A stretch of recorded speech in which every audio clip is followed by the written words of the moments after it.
புதுச்சேரி மாநில சட்டமன்ற தேர்தலில் களம் காண்கிறோம். இந்த தேர்தலில் புரட்சி தலைவர் மற்றும் புரட்சி தலைவி அம்மா ஆகியோரின் பொற்கால ஆட்சியை அமைத்திடுவோம் என்பதை உறுதியோடு தெரிவித்துக் கொள்கிறேன். புதுச்சேரி மாநிலம் இன்றைக்கும் முழுமையான வளர்ச்சி பெறாத மாநிலமாக இருக்கிறது. புதுச்சேரி மக்களின் நலனில் அக்கறை கொண்ட நமது கூட்டணியை சேர்ந்த வேட்பாளர்களை வெற்றி பெற செய்ய வேண்டும் என அன்போடு கேட்டுக் கொள்கிறேன்.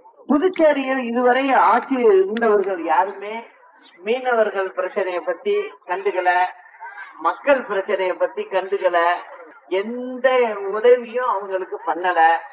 மக்களுக்கு செய்கின்ற பெரிய துரோகமாகும்.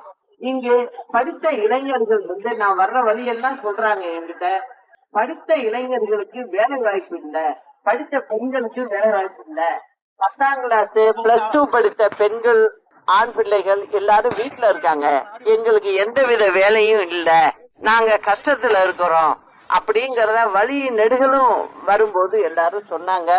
இதுக்கு ஒரே வழி, ஏன்னா இது வரைக்கும் ஆட்சியில இருந்தவங்க பாத்தீங்கன்னாக்க கட்சி வேற மாதிரி இருக்கும். எல்லாமே ஒரே குடும்பத்தை சேர்ந்தவங்க தான் முதலமைச்சரா இங்க இருந்துகிட்டு இருந்திருக்காங்க. இது உங்களுக்கு எல்லாருக்குமே தெரியும். அந்த நிலைய இனிமே நீடிக்க விடாதீங்க. ஏன்னா ஒருத்தர் மாத்தி ஒருத்தர் அவங்க குடும்பத்தை சேர்ந்தவங்க வந்து என்ன பண்றாங்க, மக்களுக்கு ஏதாவது செய்யறாங்களா? எதுவும் செய்யல.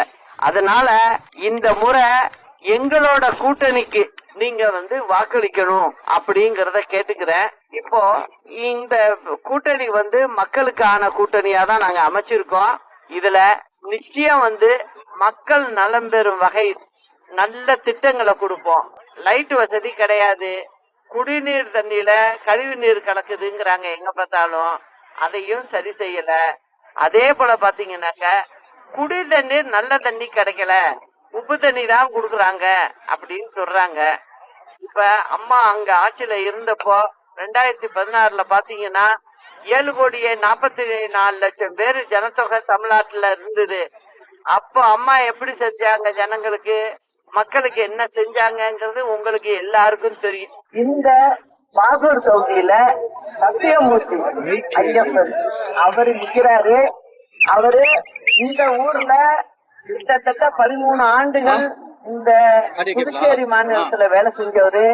அதனால மக்களோட கஷ்டங்கள்லாம் அவருக்கு நல்லா தெரியும். அதனால நீங்க எல்லாரும் அவருக்கு வைரம் சின்னத்துல அவருக்கு வாக்களிச்சு அவரை பெருவாரியான வாக்குகள் வித்தியாசத்துல வெற்றி பெற செய்யணும் அப்படிங்கறத கேட்டுக்கிறேன். நிச்சயம் செய்வீங்க.